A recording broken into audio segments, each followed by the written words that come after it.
synchronizes with the live streaming and messes up the live streaming. And it won't be able.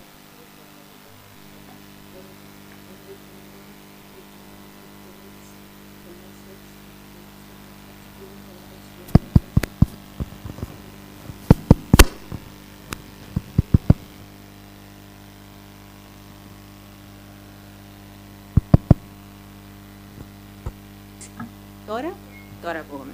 Ωραία. Καλημέρα σε όλους. Θα ξεκινήσω πολύ γρήγορα, θα γυρίσω στα αγγλικά. Ευχαριστώ πάρα πολύ που ήρθατε για τη σημερινή συνάντηση. Επιτρέψτε μου, για να καταλαβαίνει και οι προσκεκλημένοι μας, να μιλήσω κάνω το χαιρετισμό στα αγγλικά. Σας ευχαριστώ. Good morning to all of you. Thank you for attending this important event for the country. Due to obligations already undertaken by the Secretary General and the Deputy Executive Director, unfortunately we're going to have a tight schedule for today, and that is the reason that I will try to be concise and start this event. I have to start by stating the obvious, that I'm extremely happy to open the event and welcome today the Deputy Executive Director of the EA, Ms. Mary Warwick, and the Secretary General for Energy and Mineral Resources, Ms. Alexandra Sbruku, to present the findings of this review. Additionally, I would like to take the opportunity to thank the team of experts, the authors of the report, as well as those who participated during the works last July for the elaboration of this review. As a short outline, I would like to share with you that the International Energy Agency conducts regularly comprehensive reviews of the energy policies of its member countries. These reviews cover all major forms of energy produced, imported, and consumed in the concerned country. The review's recommendations aim to guide the country's energy transition and promote energy security and energy policies. This assessment covers areas such as the climate change, energy efficiency, renewables, energy market, prices and taxes, and technology and innovation. And now I would like to ask the Deputy Executive Director, Mrs. Mary Warwick, to take the floor for her intervention. Thank you. Well, thank you very much. I just want to begin by thanking the Ministry for its hospitality in hosting this launch here today. And in particular, I'd like to thank Secretary General Alexandra Sbruku for her excellent and greatly appreciated support for the energy policy review of Greece. Her insights during the review visit very much helped to inform the IEA of the key challenges Greece is facing and the strong efforts it is clearly taking to drive the energy transition while ensuring secure and affordable access to energy. I'd also like to thank the very many stakeholders from all across the Greek government and the energy sector who supported the energy policy review as well. Their cooperation was very invaluable in developing the report that we're launching today, which provides detailed insights in the Greek energy sector and over 50 recommendations to help Greece improve and address its energy and climate policies. So I'd like to take just a few minutes of your time to give an overview of some of the key findings in the report, and very much encourage all of you to take a close look in reading the report itself for additional detail. The report commends Greece for its national climate law adopted in May 2022, which sets a binding target for net zero greenhouse gas emissions by 2050. And this is supported by intermediate targets for 2030 and 2040 and a framework for measuring progress on emissions reductions. Greece has also made significant progress on its climate targets, and I would like to highlight Greece's success in reducing lignite-fired electricity generation, which was long the dominant source of electricity, but has fallen to less than 10% of generation today. The climate law requires the phase-out of lignite-fired electricity by 2028 at the latest, and Greece is taking strong steps to ensure just transitions in the regions affected. IEA analysis shows that a massive reduction in coal-fired generation is required to achieve global net zero emission by 2050. Greece's success in reducing its lignite fire generation can serve as an example to other countries around the world working to reduce electricity generation from coal. The report also highlights Greece's success with accelerating the deployment of renewable energy, another key pillar of achieving net zero emissions. Since 2016, Greece has more than doubled the installed capacity of both wind and solar PV, and thanks to this growth and existing hydropower, renewable energy covered almost half of Greece's electricity generation in 2022. Greece is aiming even higher with a target of 80% renewable electricity by 2030, and the goal of becoming an exporter of renewable electricity to other countries across Europe. The report details several key steps that Greece has taken to support these targets. And this includes 2 rounds of major legislative changes to accelerate permitting processes for renewable energy and energy storage projects, and to start the first deployment of offshore wind. The report also notes major ongoing and planned investments to boost cross-border electricity generation capacity. And the report identifies that the scale of planned renewable energy deployment will require significant resources. This includes the need for additional resources and staff at the Regulatory Authority for Energy, which plays an essential role in energy project permitting. Turning to another important area, energy efficiency, which the IEA consistently highlights as a pillar of successful energy transitions. As in many countries, Greece has an opportunity to significantly reduce energy demand and emissions through improved energy efficiency, especially for transport and buildings, and is already taking many strong steps in this area. The report recommends that Greece promote the replacement of old vehicles, especially freight trucks, by providing incentives, including a scrapping program to trade in older vehicles for more efficient ones. And turning to the building sector, the government is taking quite a number of positive steps to reduce emissions from buildings, including a ban on the installation of oil-fired heating from 2025, and some support for building renovations that will also be critically important. The IEA recommends that Greece focus on deep renovations that combine thermal insulation with heat pumps to deliver maximum benefits for energy savings and reducing energy bills. Priority and adequate resources should be given to vulnerable households as well. While discussing buildings, I'd also point out that Greece is a global leader in the use of solar thermal to cover building hot water demand. Many of these systems built by Greek companies are providing positive local impacts. And of course, I'd like to say a few words too about the developments being made with regard to Greece's islands. The report commends Greece for the very strong efforts to both interconnect populated islands to the mainland electricity grid and support deployment of renewable generation on islands. And these ongoing efforts are delivering notable emissions reductions by allowing Greek islands to end their long-standing dependence on oil-fired generation. And I'd now also like to highlight a few key points from the report regarding energy security and affordability, key priorities for the IEA and for Greece. The report notes that following the Russian invasion of Ukraine last year, Greece quickly took steps to reduce its reliance on Russian energy imports and to support regional energy security. This included important investments to boost LNG import capacity, which allowed diversification of gas supply. And in addition, Greece was able to reduce gas demand by almost 55% in 2022, compared to 15% in 2022 compared to 2021. And thanks to increased cooperation between Greece and Bulgaria, the IGB pipeline began full commercial operations in 2022, allowing Bulgaria to end its almost total dependence on Russian gas.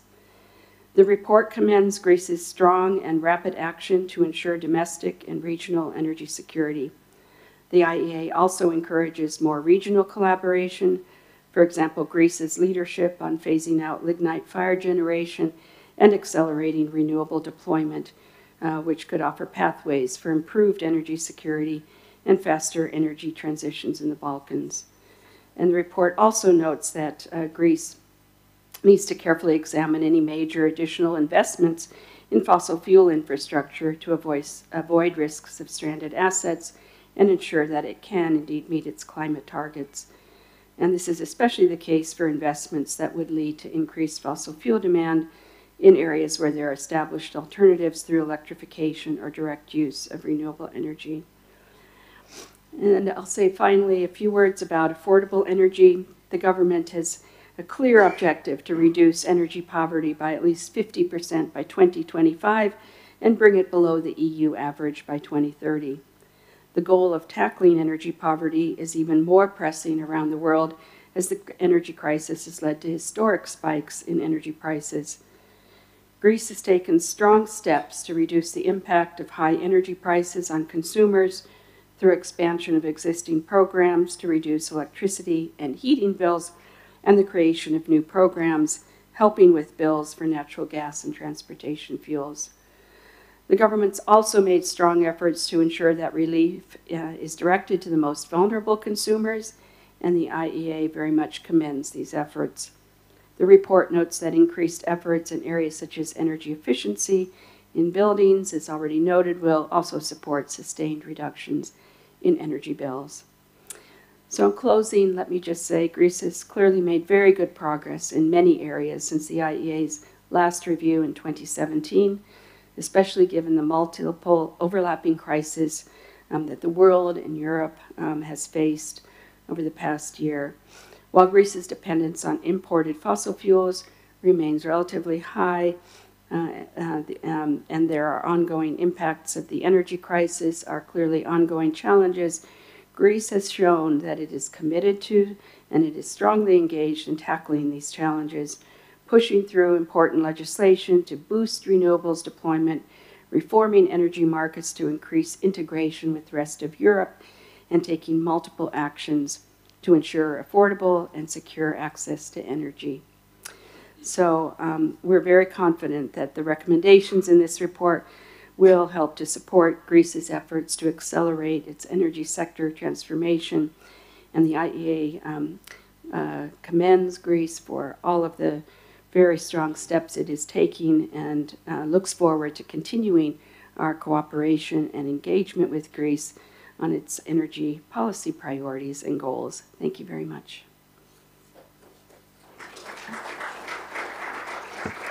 Thank you, Deputy Director. Ms. Duku, please, the floor is yours. Good morning, ladies and gentlemen. First of all, I would like to begin by welcoming to Athens the Deputy Executive Director of IEA, Mary Werlich, and her team of experts. Thank you very much, Mary, for being here. On the occasion of the presentation of the in-depth review, I would like, first of all, to congratulate all the participants, the ministries, services, the relevant bodies, the stakeholders, of course, the IEA review team, for the successful completion of the in-depth review. Actually, this is Greece 2023 Energy Policy Review. We are particularly honored, Mary, and happy to reach this outcome. I feel necessary to express our gratitude for the efficient mutual cooperation with the IEA experts and underline as well the strong political will of the Greek government for the continuation of this productive cooperation with the IEA. Greece has always been and will continue to be active, contributing to the IEA's objectives. And as you've mentioned as well, during all this process, you have perceived the progress that our country has made in the energy sector in the last 4 years. This was not an easy task, especially during the continuous crisis that arose during those years. But allow me to say that the government has shown its decisiveness to move forward and to pursue the targets regarding energy transition. Besides, this is a key priority for all countries, right, for the forthcoming years. Let me begin with a dimension of our energy policy. Indeed, as you've stated, Greece very quickly took steps to reduce its reliance on Russian energy imports. Greece has succeeded in reducing its dependence on Russian gas. Imports, as you mentioned, have dropped from 40% to less than 20%. We were fortunate to have the Revithousa LNG terminal, the operation of the TAP pipeline that have contributed to this effort. We had also a new floating LNG terminal in Alexandroupolis that has started its construction in May 2022, and it will be operational by the end of 2023. It will almost double Greece's LNG import capacity. There are also additional LNG terminal projects under consideration. In addition, for the period of August 2022 to March 2023, Greece managed to reduce its gas consumption by 31.8% compared to the same period of the previous year, and by 20.9% compared to the average of the corresponding 8 months of the previous 5-year period.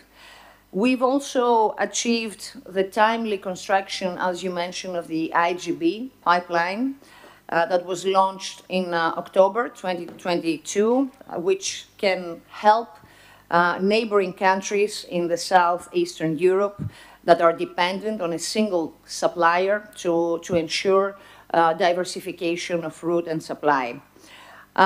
We are moving forward as well with the implementation of the Greece-North Macedonia pipeline, which we expect also to be fully operational by the end of 2024, further increasing the region's independence from Russian gas. And we have also accelerated in the last 2 years offshore gas exploration, which is another important for us factor. So I can safely say that Greece is acting as a major conduit for gas and LNG into the southeastern Europe. Let me remind you the help that was offered by Greece to Bulgaria in order to offset losses of Russian gas with an increase of gas exports from 7.6 to 29.5 terawatt hours. And in parallel, our energy investments include also electricity interconnection projects. We have the Eurasia pipeline, which connects Crete to Cyprus and Israel. There is also the Gregi interconnector with Egypt. These both constitute 2 of our top priority projects. Thus, with all these energy investments, I think that one of our major goals can be materialized, and this is to transform Greece into an energy hub that can provide the region with energy from diversified source and supplies. especially with green energy produced from renewables and with green hydrogen. Now, let's take a look, Mary, at where we are going. We have set a clear path for carbon neutrality by 2050, with specific milestones of 55% greenhouse gas reduction by 2030 and 80% by 2040. We are going to abolish all lignite after 2028. Remember, that's 11% of our electricity today. No new buildings will be using oil for heating after 2025. No new cars with internal combustion will be sold after 2035. 40% of all energy consumption and at least 80% of electricity will be by renewables. So this requires up to 25 gigawatt of total installed renewables capacity by 2030, which is about 12 gigawatt more than what we have today, in order to offset the decommissioning of lignite and the reduction of gas use. So I was very glad to see that the report here highlights our success in accelerating the deployment of renewables. This has not been achieved by chance. The transformation I'm describing obviously requires bold policies and, of course, significant funds. In the last 4 years, we have adopted policies and measures that facilitate and drive the energy transition, that really made the renewables industry explode, actually. This was made possible mainly by a total redesign of the renewables licensing system, as you mentioned as well. And we adopted for the first time a modern regulatory framework. And we also secured investment support for battery storage. Let me say a few, for example, investment opportunities in the renewables and storage sector. We offer a 20-year state guarantee CFD for wind and solar projects. We offer CAPEX plus OPEX support to projects of utility-scale battery storage for a total capacity of 1 gigawatt by 2025. And we are forming as well a clear regulatory framework for the conclusion of renewable PPAs between producers and consumers. And doing all these at the same time, we made sure to foster a stable and transparent environment for investors, and also to provide state funds for the support of innovative projects. In the last years, I think that we managed to attract investments by global leaders in final investment decisions in renewables, in the infrastructure, in oil and gas. Regarding networks and infrastructure, in networks and infrastructure, let me say that our transmission system operator has a 5 billion investment program in order to interconnect all Greek islands by 2030 and connect us actually to our neighbors as well, Italy, Bulgaria, and others. And our distribution system operator has also 300 million annual CAPEX plan to enhance the distribution network, and 1 billion project to make the entire grid smart by 2030. 2 international subsea interconnections with Israel and with Egypt, as I mentioned, will make also Greece the country that actually interconnects 3 continents and brings cheap renewable energy to Europe. Regarding new energy technologies, in the last 4 years, we also did a lot of work in order to catch up with the cutting edge of energy technologies. From a policy perspective, I think that we did quite a lot of work. First, we launched a new regulatory framework for offshore wind projects. We estimate the potential that could be exploited, that is up to 10 gigawatts of bottom fixed, 30 gigawatt for floating offshore wind. Second, we are kickstarting our green hydrogen economy with a comprehensive national hydrogen strategy that gives a concrete roadmap for the coming years. Third, we explored and identified as well a suitable site for our first carbon capture storage facility.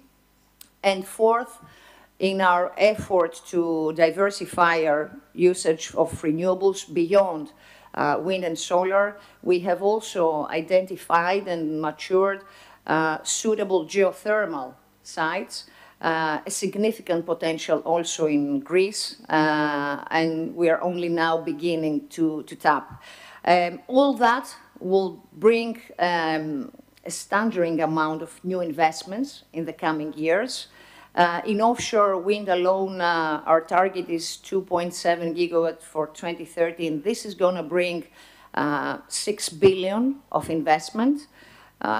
Greece also plans to be a leader for offshore wind value chain in the Mediterranean Sea. Greek companies, make cables, floating bases, and other necessary equipment for the sector.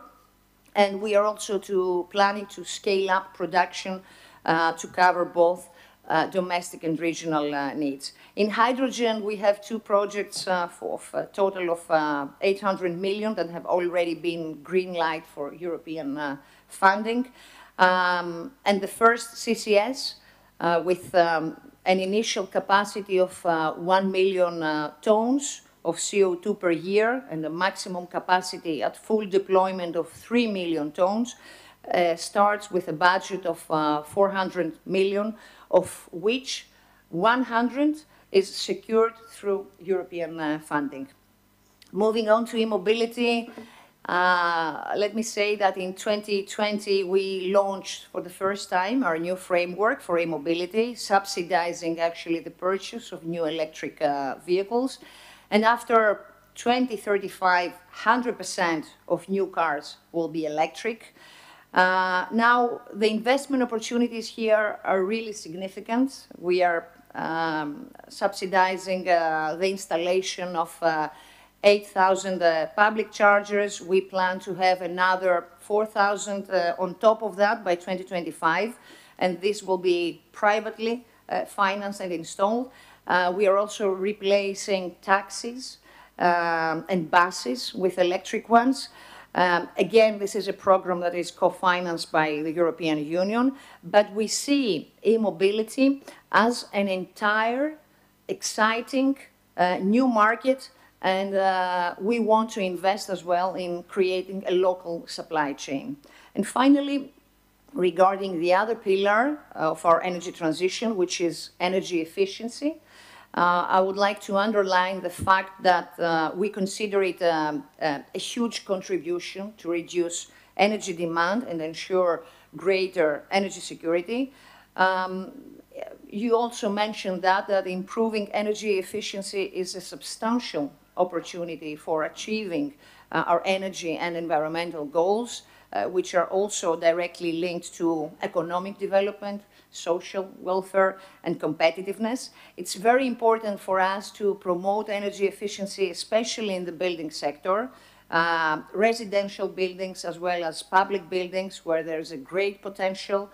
The same also applies for small, medium-sized enterprises and the industry sector.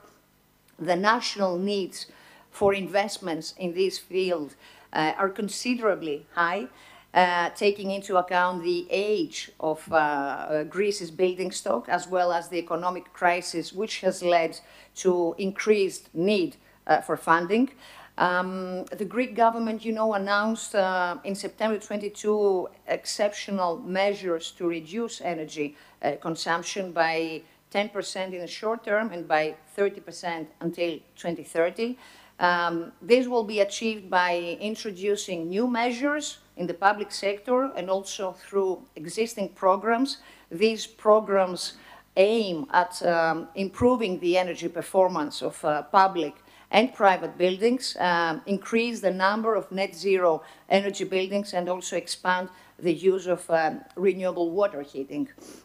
This is why we have included in our recovery, in the Greek Recovery and Resilience Plan, a number of investments in energy efficiency, and we successively launch programs that will help households and businesses to become more energy efficient. Indeed, as you've said, the government is taking positive steps to reduce emissions from buildings.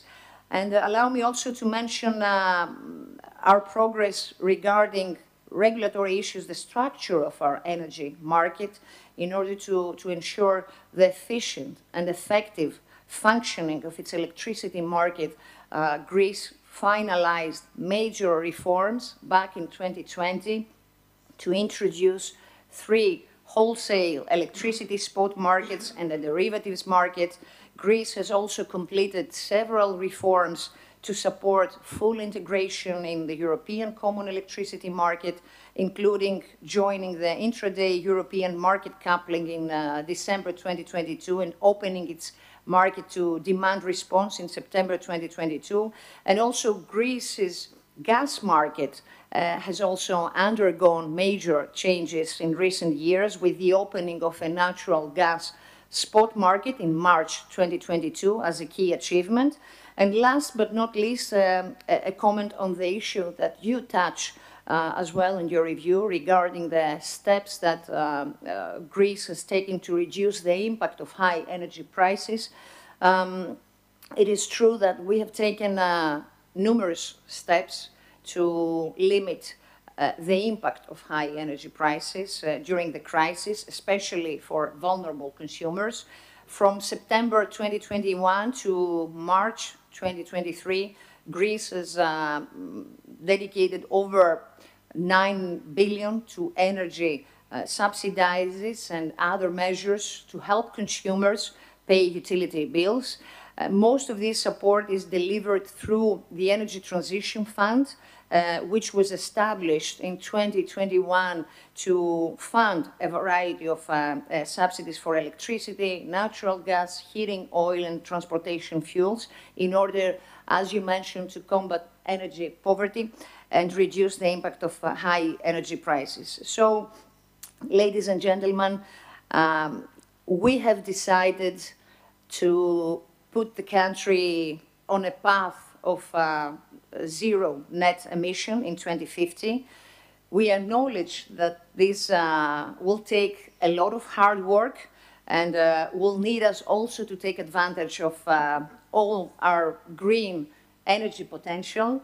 But we are determined to move forward and succeed because we consider this is the only way actually to adjust the country to a more green future. Greece will continue to work along with the IEA, along with other relevant EU and international institutions for sustainable and environmentally friendly energy solutions, securing of energy supply and access to affordable energy. I would like once again, my dear Mary, to thank you very much for all the work that you've done in this review, and once again to help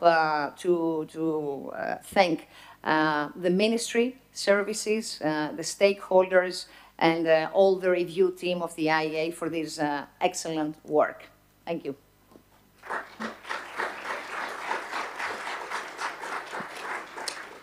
Thank you, Secretary General. I would like to thank you both for very thorough, comprehensive interventions. Unfortunately, I am the one that has to keep track of time, and I know your tight schedule, so